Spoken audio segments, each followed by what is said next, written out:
okay, so how does that help us now? And that's, I think, part of why I've been hesitant. And it's not to say that I've never tried. I have tried, but I'll get into it and I'll get people that are interested. They're like, and then I start talking about it. And then it's like, okay. And you kind of see, and again, and part of this is, me working on my own, my rhetoric and my messaging and stuff and my approach. But, you see their eyes glaze over because they realize, well, this isn't something I can act on anytime in the near future. So you're telling me the solution to all of my problems is to build a gigantic national movement.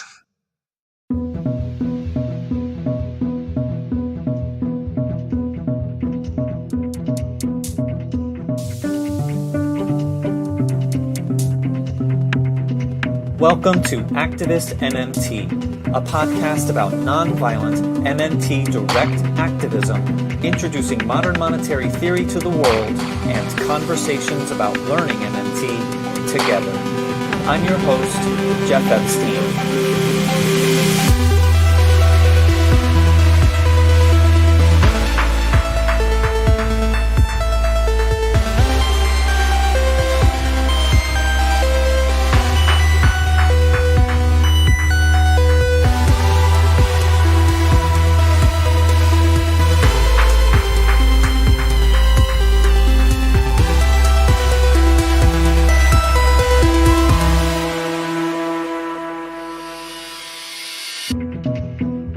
Today is part 2 of my 2-part conversation with third-year MMT activist Sam Hollenbeck. Along with my recent guest Amber Griego, Sam is co-founder of the organization Beyond the Spectrum. Sam talks more about his volunteering experience and his thoughts on the federal job guarantee and the struggles introducing MMT to those who are deliberately made to struggle. A full introduction can be found before part 1, but for now, let's get right back to our conversation.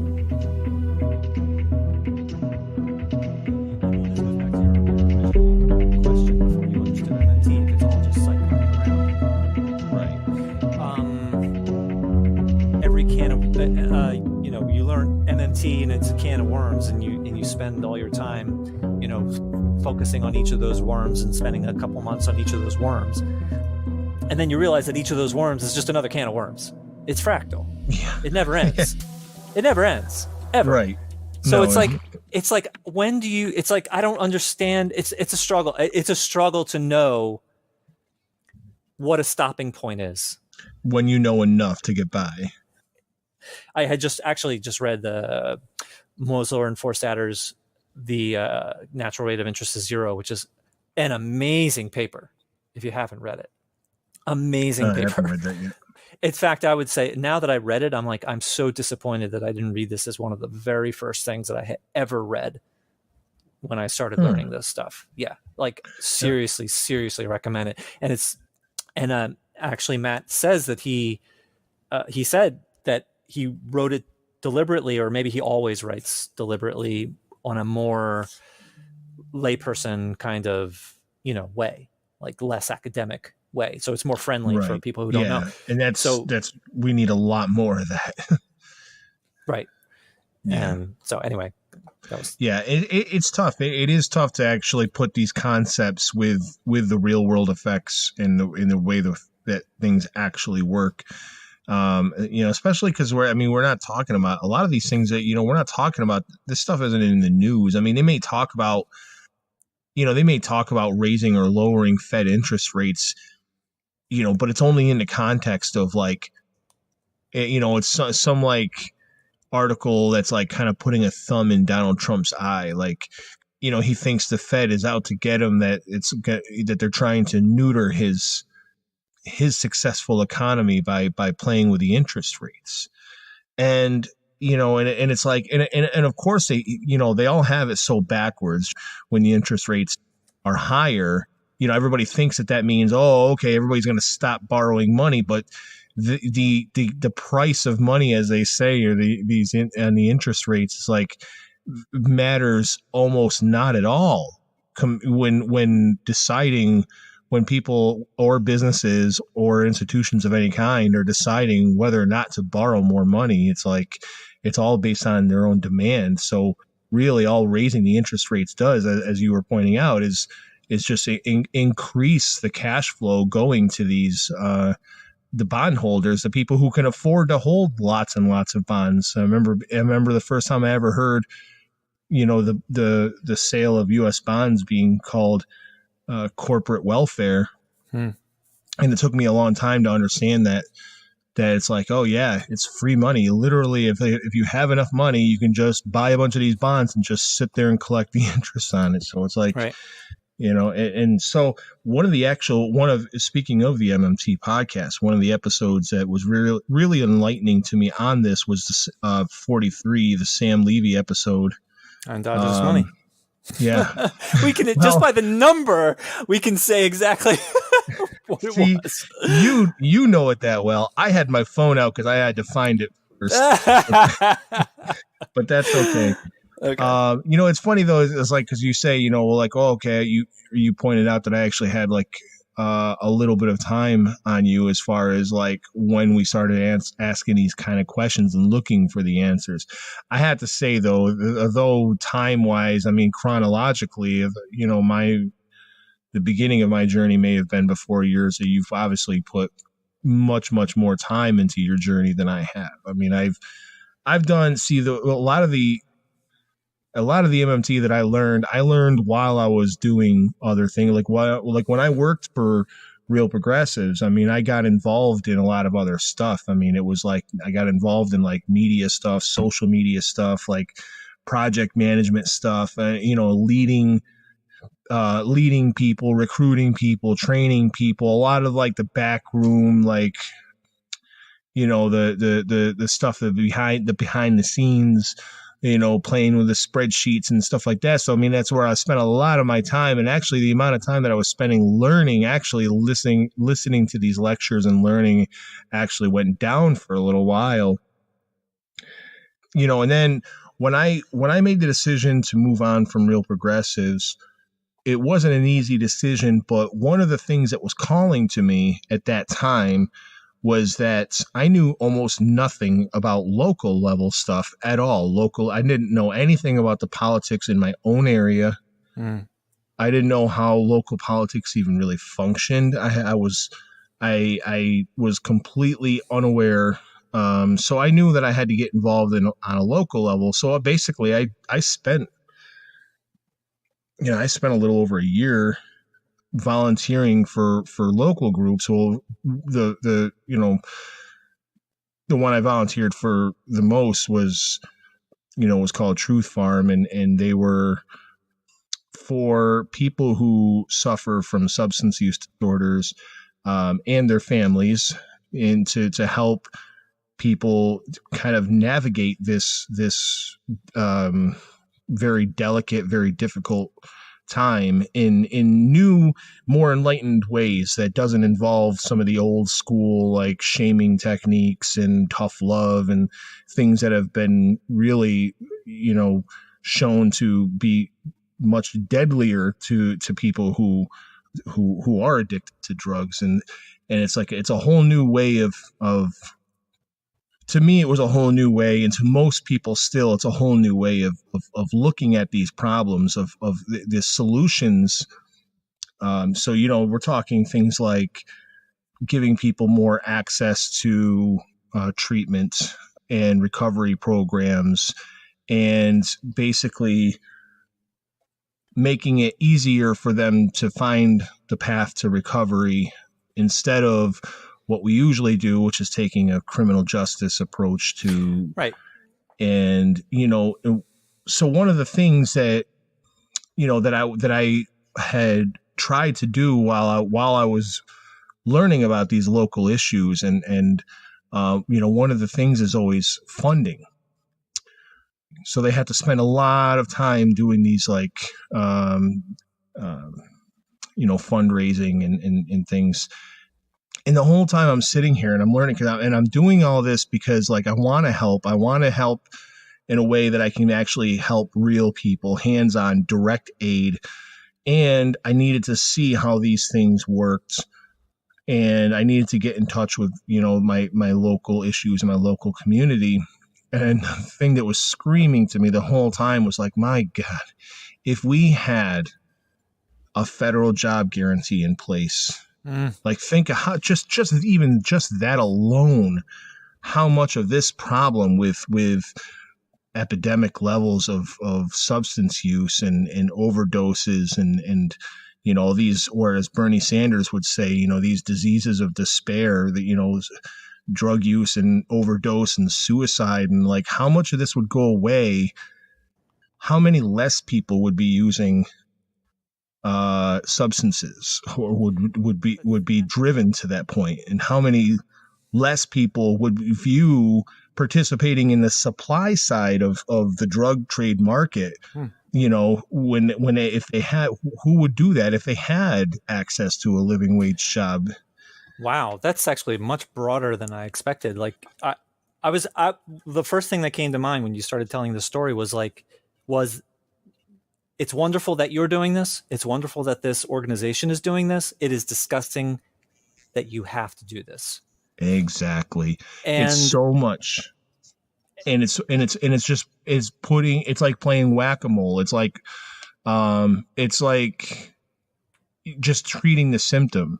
Just treating the symptom exactly over and over and over. You're just pushing it down into another place. You're not curing anything. You're just moving it somewhere else. So whack-a-mole, and how much? Perfect. Yeah, and how much time and resources, energy and frustration is spent, in trying to change the way in which we treat the people who are involved with these diseases of despair, and how how we can change the system. And these are all things that have to happen regardless anyway. But it's like, think of how much less the demand would be for these kind of solutions, if we had just simply an economy that worked for people. You surprised me when you surprised me by saying job guarantee, because I was thinking, if only we had like federal funding. I thought you were going to say, if only this group was federally funded, then we could help these people without having to spend time raising money. But then you immediately brought it to this much broader level of a job guarantee, which I found very surprising.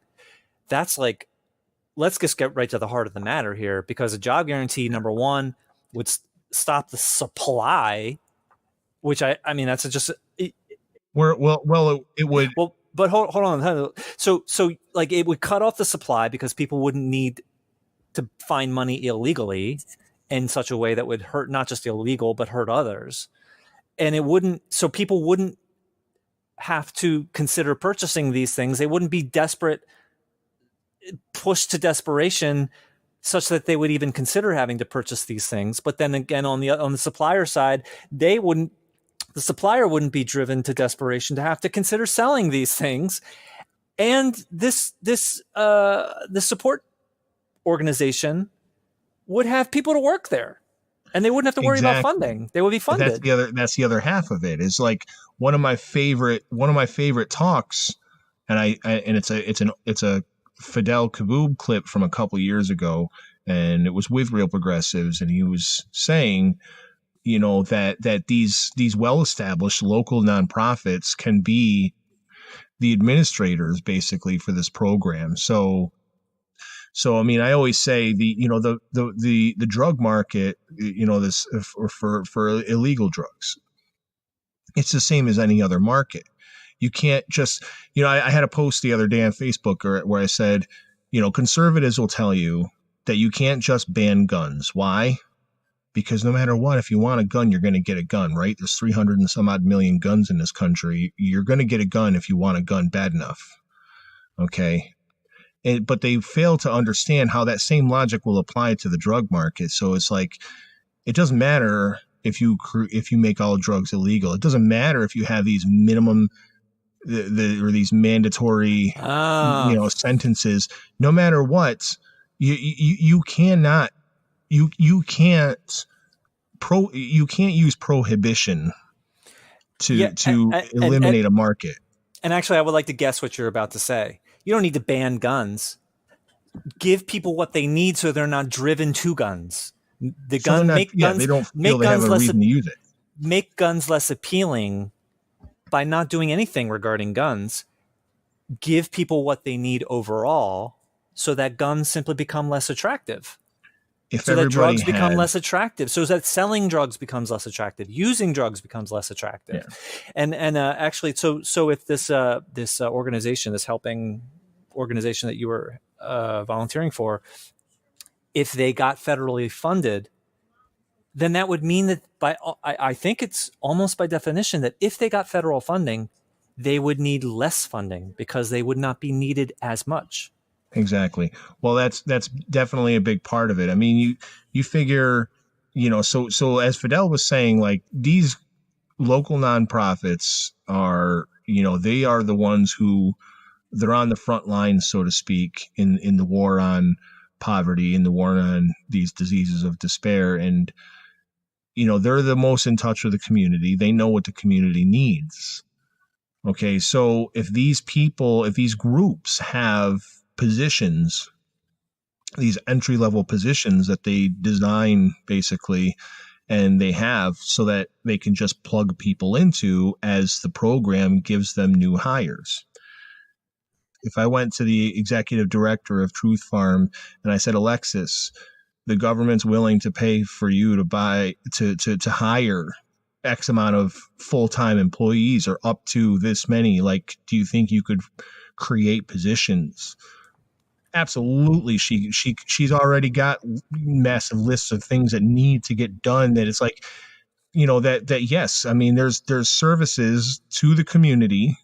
There's things that there are education services, there's distribution of supplies, and of treatments and what. There's transportation, there's a lot of things that a group like that could do, and it could hire somebody to do full time easily. In no time at all, she could have positions ready to plug people into. And so I know that the job guarantee is not a silver bullet that fixes all things forever and always. But it's like when you really start to think about the way everything is connected together like this, there's so much that a job guarantee will, I mean, it'll go a long, long way in helping. Yeah. Because, like, look, really, in the end, we all pretty much want the same thing out of life, I mean, we want to make enough money to, as Randy Ray likes to say, a socially inclusive wage. I like that term because, a livable wage or a living wage is a little bit tough to get by some people. But when you say a socially inclusive wage, and what does that mean? And I used to think about that same concept as like, it's like, wow, if you don't make enough money, it's like you're not even really part of society. You don't get to go down and participate in any of the things that anybody else does. Huh. Socially inclusive. That's a good point. I had never thought of that way, but so which becomes very lonely. It becomes so when you're not making enough money to live and you're not making enough money to really participate in society, it becomes very lonely. It becomes very depressing. And so in depression, anxiety, poverty, like these are the things that definitely contribute to people wanting to use drugs to mask that pain and to give them that ounce of relief, that just slight reprieve from all the misery, and how much of that would evaporate if we could guarantee everybody, no matter where you live, that you can have that sort of life for yourself. You can have a wage that is socially inclusive. So yeah, so the federal job guarantee is a double-edged sword in a lot of ways, in that it eliminates a lot of that most desperate poverty. It eliminates that involuntary unemployment, the financial uncertainty, and all of it eliminates a lot of the stressors that lead to these diseases of despair. And it also provides the funding necessary to hire people in the community to work towards addressing these issues, and in filling positions, doing work in the community that kind of basically treats the aftermath of having let these problems go for as long as we have. Um, when we talk about modern monetary theory, it's macroeconomics. So we're looking at everything through that macro lens where, where the person who is the person who needs help and the person whose life that we hope to change by implementing some of these big macro level solutions, that person is a concept when we talk about it, here, or when we listen to these interviews about, the people that could stand to be doing better. When you volunteer with local organizations, you meet these people for real, and it changes your life. You can't go back. You can't ever view them as a concept again. Like not when you've met these people, Interesting. and it's and it just, that's interesting. That's interesting because the targeting your interest rate, an opaque, mundane topic that exacerbates inequality and causes mass suffering. And then here you are actually out there on the front lines, at the local level, and that you actually see that mass suffering right in front of you. Like, I know that there's mass unemployment, and I've read one of my favorite papers, which is Pavlina Cherneva's Unemployment, the Silent Epidemic.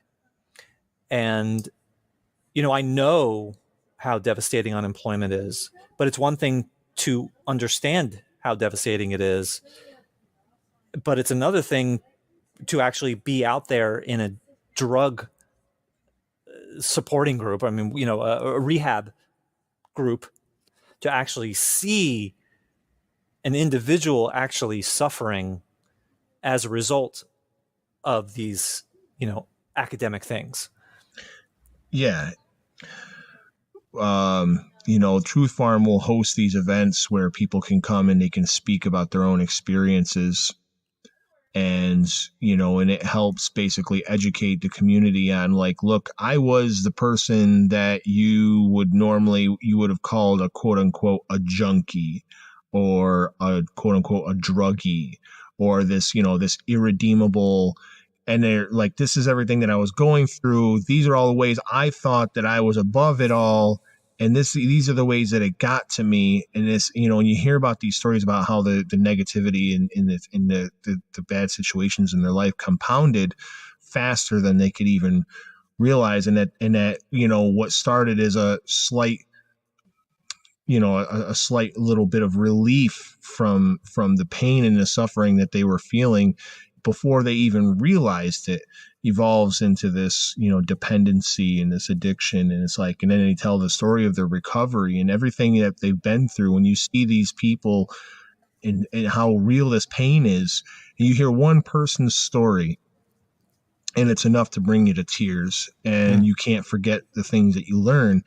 And then when you realize that this person in front of me that's telling me this story, there's hundreds and thousands of other exactly people. Where you were going. Yeah, this is not even thousands, probably millions. Well, I mean, even just, I was like speaking in the context of even just in my own hometown, is like, it's like just in this crumbling, like, I should have my own town a lot. It's like, it's like a lot of places. It's post-industrial wasteland. It's like a rusted out, urban decay, and it's just, everything is decayed. It's like, so it's a breeding ground for this kind of the conditions that lead to these diseases of despair. And it's interesting. And it's like, how can it be otherwise? How can it be otherwise? Because of, and you knowing MMT, us knowing MMT, can actually understand, like, someone who doesn't know MMT believes that this is just the way it has to be and we have to buck up. This is the way it has to be. We have no choice. It has to be a rust wasteland. But you and me, we know that the federal government can spend even though they don't have, even when they don't have any money, and therefore they could fill in this vacuum of need in your town. Absolutely. And we know that this suffering is, it's Stephanie Kelton's thing. The suffering, when the MMT coin drops and you realize the suffering is gratuitous.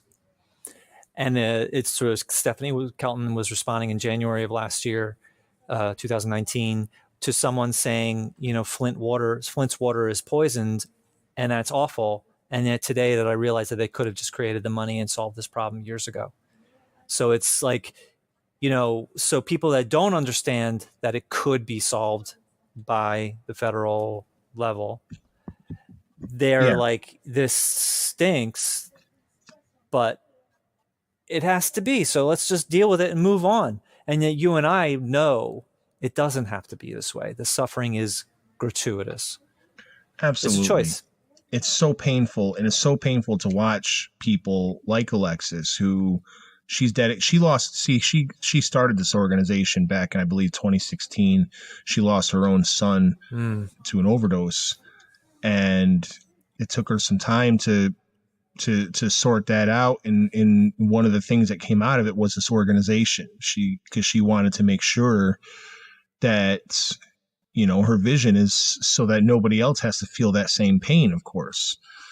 And so it's so difficult to watch this very courageous woman who has put all of this time in. She's dedicated every ounce of who she is and of her being, and her whole life goes into, trying to save people, save lives. And just watching the despair as, the obstacles are just stacked against her, stacked against the organization, stacked against the people she's trying to help. Right. And it's like me sitting there, and listening to these things and watching these things go on, knowing that, of course, you're not going to be able to solve all of it, but you can solve a lot of it at the federal level, and not just with, the MMT and the funding aspect of it and the jobs and whatnot, but even just from a policy standpoint. We end the war on drugs.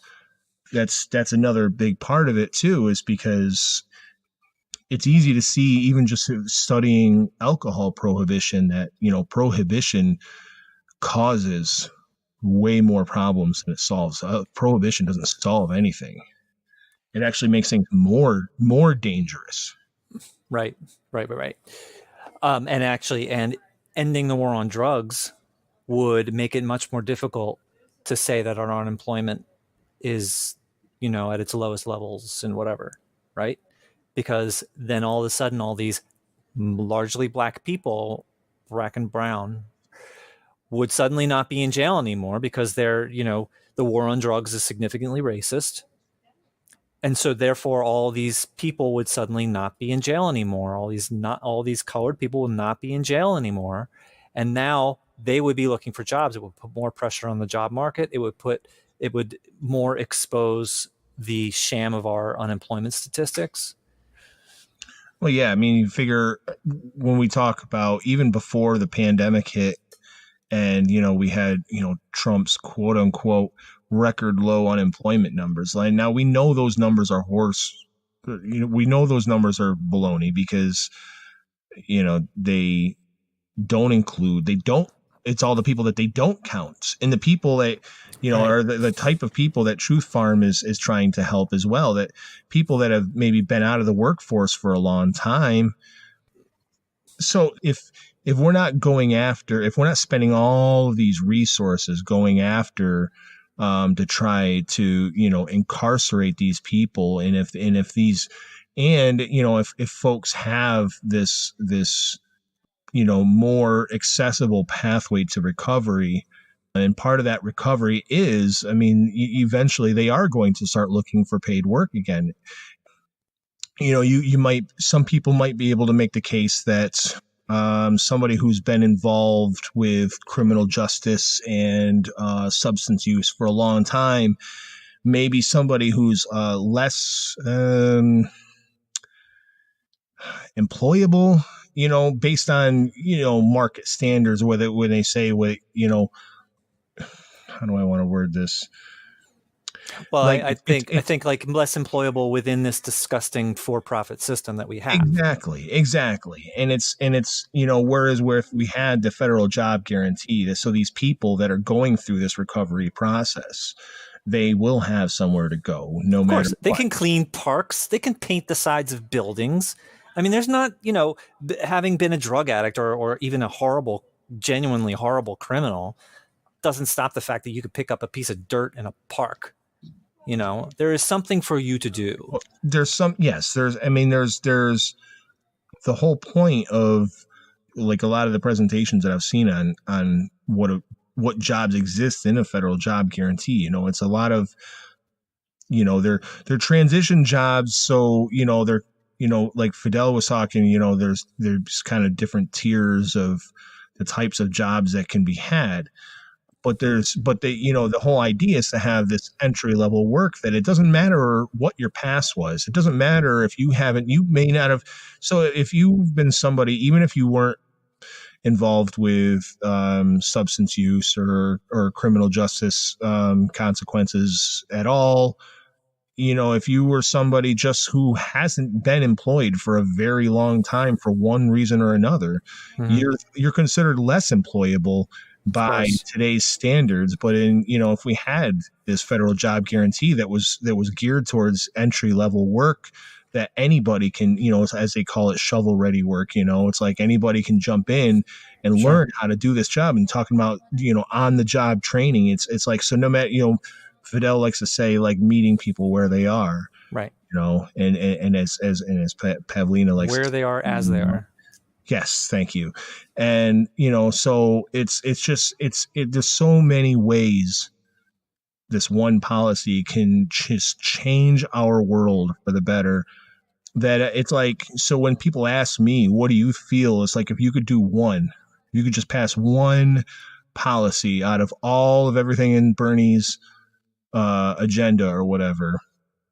And me, like, if I see the most important one as being the federal job guarantee, because I can. Oh, absolutely, it feels absolutely. To everything else. Yeah, and it's not a panacea, but it is. At least my instinct at the moment, it's a necessary first step. Yeah. It's everything. It empowers. It's the foundation for everything. It doesn't do everything, but it's certainly the foundation for quite a lot. So my final question, and then after this, just you'll close out with whatever you think, is I'm curious, in your experience of helping at the local level, have you had any experiences where you have actually enlightened someone with MMT? And also, if it applies to your kids at all, at least Lily being 10. So it is actually really difficult to broach the concept of MMT when you're part of somebody else's group and somebody else's movement, so to speak, and you're basically a guest at that table. It may be, it's a lot harder than I think than you would think to interject some, like, macroeconomic realities, so to speak, into the conversation, into a conversation that's already going full steam. And it's like, I haven't quite tactfully found a way to really bring it up in a way that doesn't derail the conversations that are already taking place. So that's still a challenge for me, actually. I don't mind admitting that. I actually envy people like Mark Fabian, who is another volunteer for Real Progressives. I believe he's still volunteering for them, and he always has these stories of people. He's somebody who can just talk to anybody, and he tells me, or he would tell me stories of how he would he'd bring it up with his hairdresser, he'd bring it up with his Uh, waitress, he'd bring it up with anybody that would listen. He'd bring it up, and he'd be going on these.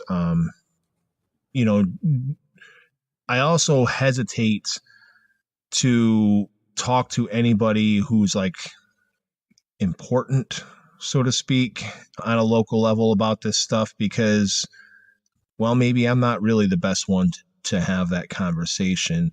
So it's like coming up with a way to tactfully broach the subject, to put it on their radar as a potential solution for them, and to where I'm actually doing it justice. I feel like I need to polish my own rhetoric a little bit more and my own ability to speak about it off the cuff, basically. So that's been a little bit of a challenge for me. But like I said, I'm actually getting back involved with some of the local stuff again recently, and will be more here in the future. So I'm actually really looking forward to finding those kind of opportunities. As far as my own kids go, no. My 10-year-old daughter, she doesn't know MMT really. I mean, she knows that when I say, well, we can do these things. These things are very easily possible, and like it's capable. We can do them, and there's just unfortunately greedy people who don't want us to do them, so they pretend like we can't do them. Like that's how I explain it to her for now. that's perfect. She must get that. Yeah. Yeah. And I think probably a part of it is people are trying to survive. So even though the federal government could help them, even if they did help them, it's going to take a little bit of time. Even if they immediately did it, that it would take a little bit of time to work its way to the local level. And meanwhile, people are still, desperately need stuff like the cancel rent thing. Federal government could just pay everybody's salaries and cancel rent wouldn't be an issue. It'd be a non-issue. But that doesn't change the fact that people right now owe at the end of this month rent. And the federal government, even if they immediately did it, is not going to affect people's next rent payments. So, exactly. In a way, it's like broaching that subject with people who are just sort of trying to survive the day. That's it. That's actually, I'm glad you really, I'm really glad you framed it that way, because that's perfect. It's like, okay, so how does that help us now? And that's, I think, part of why I've been hesitant. And it's not to say that I've never tried. I have tried, but I'll get into it. And I'll get people that are interested. They're like, and then I start talking about it, and then it's like, okay, and you kind of see. And again, and part of this is me working on my own, my rhetoric and my messaging and stuff and my approach. But you see their eyes glaze over because they realize, well, this isn't something I can act on anytime in the near future. Like this is so you're telling me the solution to all of my problems is to build a gigantic national movement. Yeah, I guess. But I mean, yeah. So it's more of a balance than it's more of a balance. You need to survive in the moment, but when you have a moment to take a breath, it is important to get that perspective. You need to attack it from both sides of surviving now, but also realizing where we're ultimately working towards. But I learned that lesson a little, recently. It's like someone's involved in the cancel rent movement and wherever.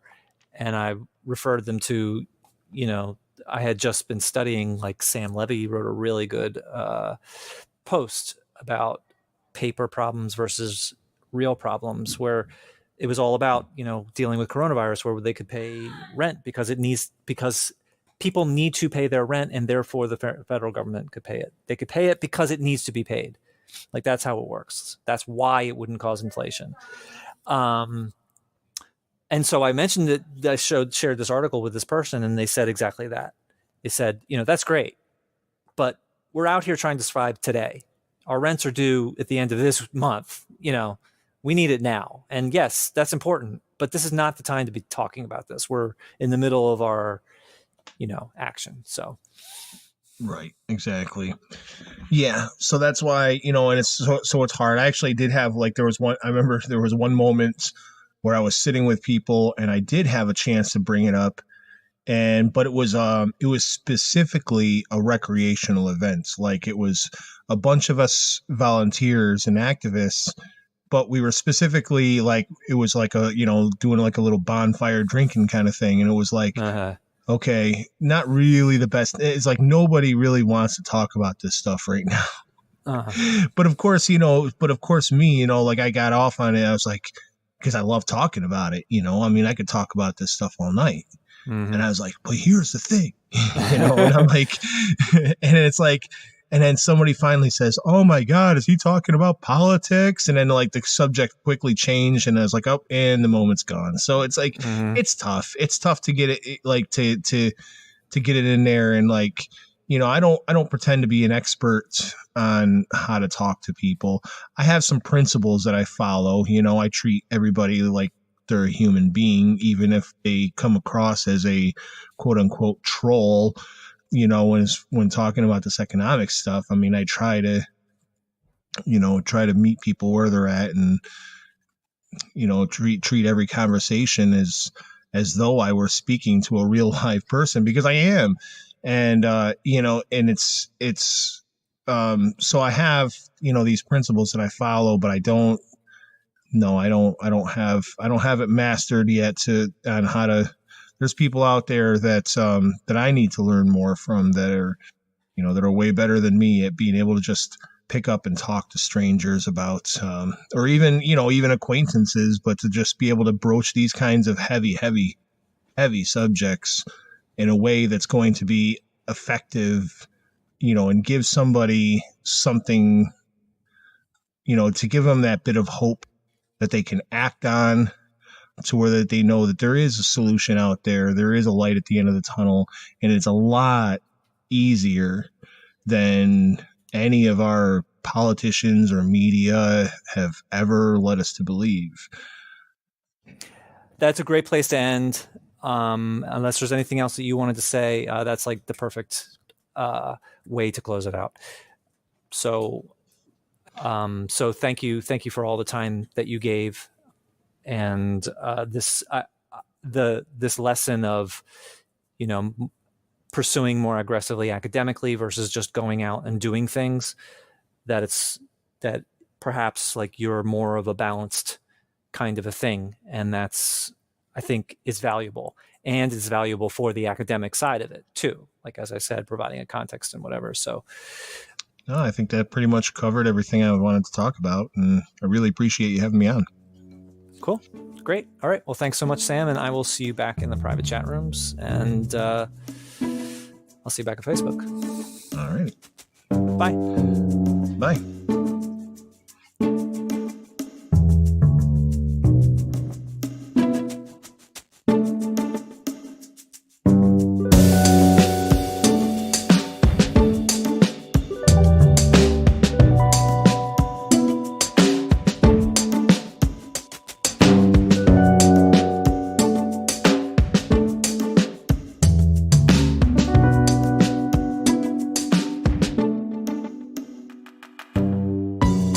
Music for this show is by RecTech.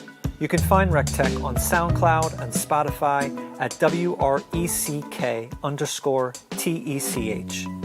To record Activist MMT, I use the iOS phone app Tape a Call Plus for recording phone calls, and Zencaster for internet-based recordings. My post-production workflow starts by editing on the iOS app AnyTune Pro Plus, then transferring those timestamps to my Windows desktop. At that point, I crudely process the audio in Audacity and then implement the edits and do all the final processing in the Reaper digital audio workstation. Activist MMT is hosted by Libsyn, and the video teasers are created with the online Headliner app.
Today is part 2 of my 2-part conversation with third-year MMT activist Sam Hollenbeck. Along with my recent guest Amber Griego, Sam is co-founder of the organization Beyond the Spectrum. Sam talks more about his volunteering experience and his thoughts on the federal job guarantee, and the struggles introducing MMT to those who are deliberately made to struggle just to get through the day. A full introduction can be found before part 1, but for now, let's get right back to our conversation.